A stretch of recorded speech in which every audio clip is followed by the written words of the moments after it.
வணக்கம் நண்பர்களே. மாரடைப்பு, ஹார்ட் அட்டாக் தினந்தோறும் நம்ம கேள்விப்படுகின்ற ஒரு வார்த்தையாக இருக்கின்றது.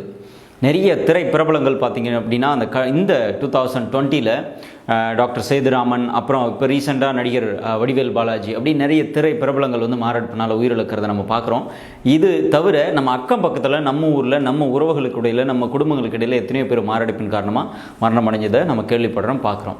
ஸோ இதுக்கான காரணங்கள் என்ன? கடந்த 20-30 ஆண்டுகளாக தான் இந்த ஹார்ட் அட்டாக், மாரடைப்பு அப்படிங்கிறதெல்லாம் ரொம்ப அதிகமாக நிகழ்ந்து வரக்கூடிய, அதே சமயத்தில் உலகினுடைய மொத்த இறப்புகளுக்கும் அதிகமான சதவீதம் பங்களிக்கக்கூடியது இந்த கார்டியோவாஸ்குலர் டிசீஸ் அப்படி என்று அழைக்கப்படக்கூடிய இதய நோய். இந்த பதிவில் இந்த ஹார்ட் அட்டாக் யாருக்கெல்லாம் வருவதற்கு வாய்ப்புகள் இருக்கின்றது, நீங்களும் நானும் என்ன தற்காப்புகளை நாம் செய்து கொள்ள வேண்டும், இதெல்லாம் நான் கம்யூனிகபிள் டிசீஸ், ஒரு நபர்கிட்ட இன்னொரு நபருக்கு பரவாத நோய்கள். எனவே அந்தந்த நபர் தான் இந்த நோய் வருவதற்கு காரணமாக அமைகின்றனர். அப்போது நம்ம இதை ப்ரிவென்ட் பண்ணிக்கிறது ரொம்ப அவசியம். கண்டிப்பாக நம்மளால் அதை ப்ரிவென்ட் பண்ண முடியும். இந்த பதிவு how to prevent cardiovascular disease and யாருக்கெல்லாம் இந்த cardiovascular disease அப்படிங்கிற மாரடைப்பு, இரத்த குழாய் அடைப்பு போன்றெல்லாம் வரும் அப்படின்னு பார்க்க போகிறோம். வீடியோ தயவு செஞ்சு முழுமையாக பாருங்கள். நிச்சயமாக இன்றைய காலகட்டத்துக்கு நம்ம உயிருக்கும் உடலுக்கும் ரொம்ப அத்தியாவசியமான பதிவு. முழுமையாக பாருங்கள். நம்முடைய உடலில் பல்வேறு விதமான உறுப்புகள் இருந்தாலும் அதில் குறிப்பாக நம் உயிருக்கு அத்தியாவசியமான வைட்டல் ஆர்கான்ஸ் அப்படின்னு அழைக்கப்படக்கூடிய சில உறுப்புகளில் மிக முக்கிய பங்கு வகிப்பது இதயம். மற்ற உறுப்புகள் நோய்வாய்ப்பட்டுச்சு அப்படின்னா, இதயம் சரியாக இயங்கிட்டு இருந்தனா உயிர் காக்கப்படும். அந்த உறுப்பை நம்ம ஒரு மருந்து கொடுத்து சரி பண்ண முடியும், சிகிச்சை எடுத்துக்கொள்ள முடியும். ஆனால் இதயத்திற்கு அந்த நோய் அப்படின்னா, இதயமே செயல்படுவதில் சிக்கல் ஏற்படும் பொழுது தான் உடனடியான மரணம் ஏற்படுகின்றது, அல்லது ஏதாவது ஒரு இதய சம்பந்தமான பிரச்சனைக்கு நம்ம பாதிக்கப்படுறோம். இந்த இதயத்தில் ஏற்படக்கூடிய மாரடைப்புக்கு மிக முக்கியமான காரணம் ஒன்றே ஒன்று தான். இதயத்திற்கு இரத்தத்தை கொடுக்கக்கூடிய இரத்த குழாய்களில் ஏற்படக்கூடிய அடைப்பு. இதுதான் அத்திரோஸ்க்ளரோசிஸ் அப்படின்னு நம்ம சொல்கிறோம். Cardio vascular disease. கார்டியோனா இதயம், வாஸ்குலர்னா அந்த இதயத்துக்கு போகக்கூடிய இரத்த நாளங்கள், அந்த இரத்த நாளங்கள் ஏற்படக்கூடிய அடைப்பு. இப்போது இந்த இரத்த நாளங்கள் அடைப்பு ஏற்படும் பொழுது என்ன நடக்கின்றது அப்படின்னா, இதயம் இதயத்திலிருந்து மற்ற உறுப்புகளுக்கு ரத்தம் பாய்ச்சப்பட்டாலும் இதயம் செயல்படுவதற்கு அதுக்கு ஒரு ரத்தம் தேவைப்படுது, அதுக்கு ஒரு ஃபோர்ஸ் தேவைப்படுது. அப்போது அந்த இரத்த ஓட்டத்தில் ஏற்படக்கூடிய குறைபாடுகள், அதை தான் நம்ம மயோகார்டியல் இன்ஃபாக்ஷன், அதாவது அந்த இதய இரத்த குழாய்கள் ஏற்பட்ட அடைப்பின் காரணமாக இதயத்தினுடைய தசைகளில் ஏற்படக்கூடிய உயிர் இழப்பு, அந்த தசை செல்களில் ஏற்படக்கூடிய மயோகார்டியம் அப்படிங்கிறது இதயத்தினுடைய சுவர். இந்த இதய சுவரில் ஏற்படக்கூடிய செல் சாவு, செல் மரணத்தை தான் நம்ம மயோகார்டியல் இன்ஃபாக்ஷன் சொல்கிறோம். அந்த மாதிரி ஏற்படும் பொழுது தான் ஒரு நபருக்கு நெஞ்சுவலி ஏற்படுவது.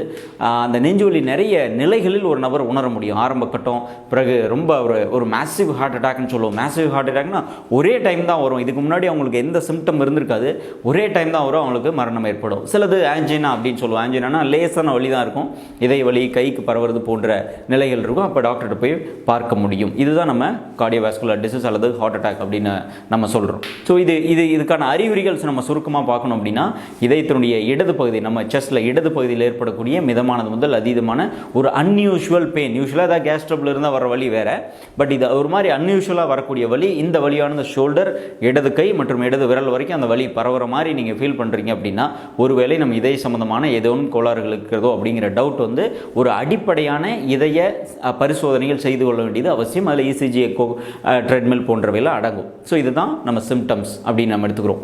திடீர்னு வேர்க்கிறது, மூச்சிறைப்பு ஏற்படுறது, இதெல்லாம் இந்த கார்டியோவாஸ்குலர் டிசீஸில் வரக்கூடிய சிம்டம்ஸ்.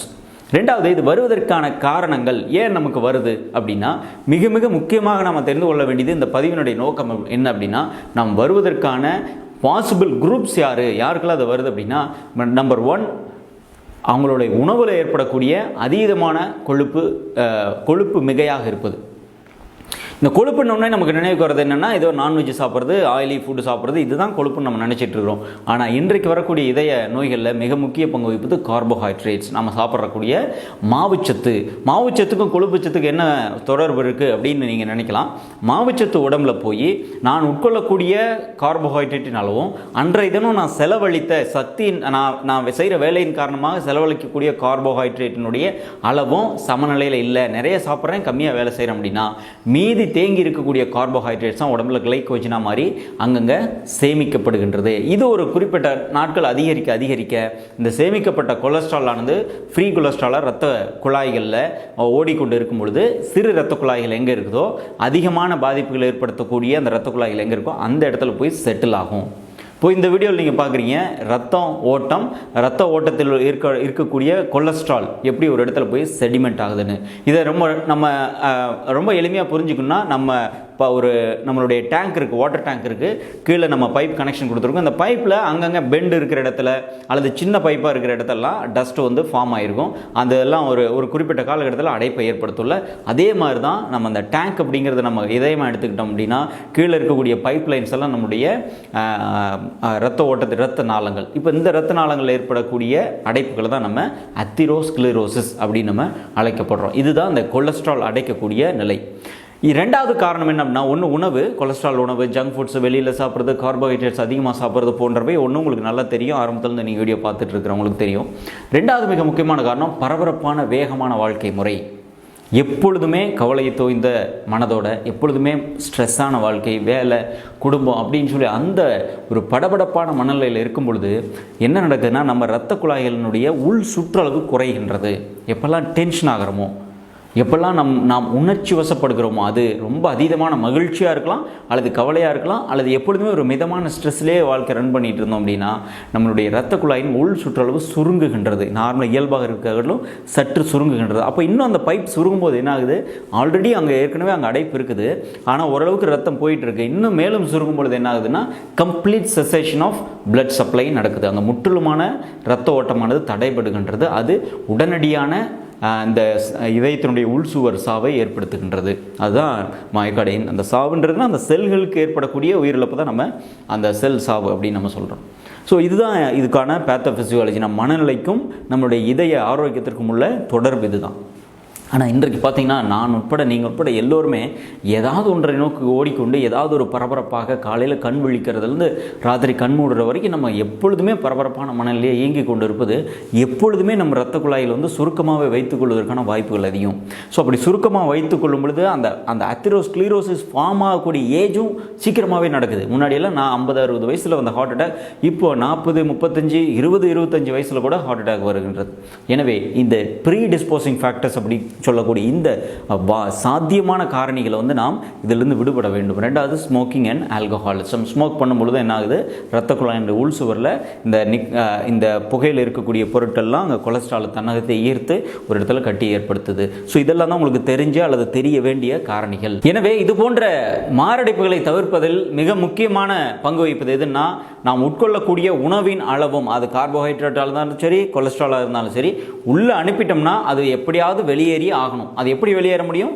ஒன்றா உடல் உழைப்புகளின் மூலமாக மட்டும்தான் வெளியேற முடியும். அதற்கு திருக்குறளில் சொன்ன மாதிரி மருந்தென வேண்டாவாம் யாக்கைக்கு அருந்தியது அற்றது போற்றி உணின். அதாவது உட்கொள்ளக்கூடிய உணவு உங்கள் ஜீரணமாகி பயன்பட்டதற்கு பிறகு, முழுமையாக கரைந்ததற்கு பிறகு, வெளியேறியதற்கு பிறகு நீங்கள் அடுத்த வேலை சாப்பிடுங்க அப்படிங்கிறது தான் அதனுடைய உண்மையான அர்த்தம். அந்த மாதிரி உட்கொள்ளக்கூடிய உணவு நம்ம செரிமானமாய் எரியுத அளவுக்கு, அது முழுமையாக வெளியேறக்கூடிய அளவிற்கு நம்ம உடல் உழைப்பு இருக்கணும்.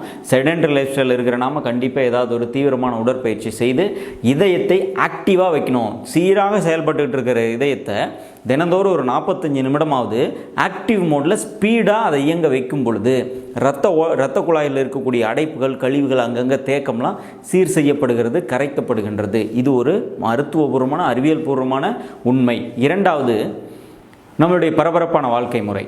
இன்றைக்கி இருக்கக்கூடிய பரபரப்பான வாழ்க்கை முறை தவிர்க்க முடியாத ஒன்று. அப்போ இதிலிருந்து நம்ம வெளியில் வரணும் அப்படின்னா சில விஷயங்கள் நம்ம புரிந்து கொள்ள வேண்டியது அவசியம்.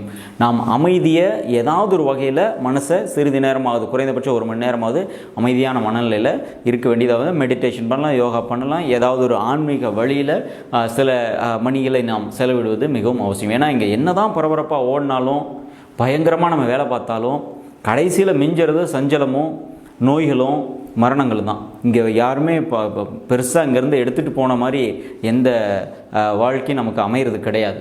எனவே நாம் எந்த வேலை எவ்வளோ மோசமான ஸ்ட்ரெஸ் உள்ள வேலை பார்த்தாலும் அதனுடைய எண்ட் என்ன, அதனோட அவுட்கம் என்ன அப்படின்னு பார்த்தீங்கன்னா, கடைசியில் போய் நம்ம படுத்து தூங்கும்போது இன்றைக்கி ஒன்றுமே இல்லை அப்படின்ற ஒரு வெற்றிடம் தான் நமக்கு வருதே தவிர, அந்த உழைப்பினாலோ பரபரப்பினாலோ பேர் புகழ் பணத்தினாலோ ஒரு நிறைவை அடைந்த சரித்திரம் கிடையாது. எனவே நாம் சற்று இந்த பரபரப்பிலிருந்து வெளியேறக்கூடிய அவசியத்தில் நானும் நீங்களும் இருக்கிறோம். எனவே அதேமாதிரி ஸ்மோக்கிங், ஆல்கஹால் போன்றவற்றையும் நாம் தவிர்த்திடுவது நல்லது. நமக்காக இல்லைனாலும் நமக்காக, நம் குழந்தைகளுக்காக, பிள்ளைகளுக்காக நாம் கடைசி வரைக்கும் நம்ம குடும்பத்தோடு இந்த மாதிரியான திடீர் இழப்புகள் அவங்க சந்திக்காமல் இருப்பதற்காகவே நம்மை தற்காத்து கொள்ள வேண்டியது அவசியமாக இருக்கின்றது. வேகமான மனநிலை பற்றி சொல்லணும்னா, வேகமாக அடிக்கக்கூடிய சுழல் காற்றுக்கான ஆயுட்காலம் ரொம்ப குறைவு. உடனடியாக சுழல் காற்று நின்றும். ஆனால் நின்று வீசக்கூடிய தென்றல் காற்று தான் நீண்ட நேரம் நீடிக்கும், மற்றவர்களுக்கு பயனளிக்கக்கூடியதாக இருக்கும்.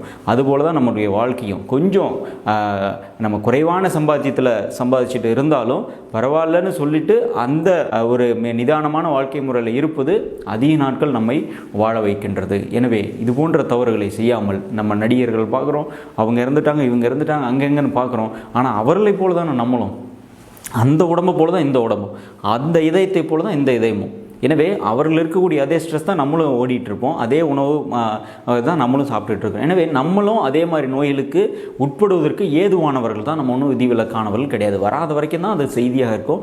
நமக்கு வரும்பொழுதும் அது நிகழ்வாக, இழப்பாக, வெற்றிடமாக மாறுகின்றது. எனவே இந்த பதிவினுடைய நோக்கம், இதய சம்பந்தமான நோய்களில் விடுவித்துக் கொள்வது, தற்காத்து கொள்வதற்கு நாம் சில முயற்சிகளை ஒரு 25-30 வயசு வந்துட்டோம் அப்படின்னாலே எடுத்துக்கொள்வது மிகவும் அவசியம். பழையவற்றை சற்றே மாற்றிக்கொண்டு ஒரு புதிய விதமான நாட்களை அமைத்துக் கொள்ளுங்கள் அப்படிங்கிறது தான் பதிவின் நோக்கம்.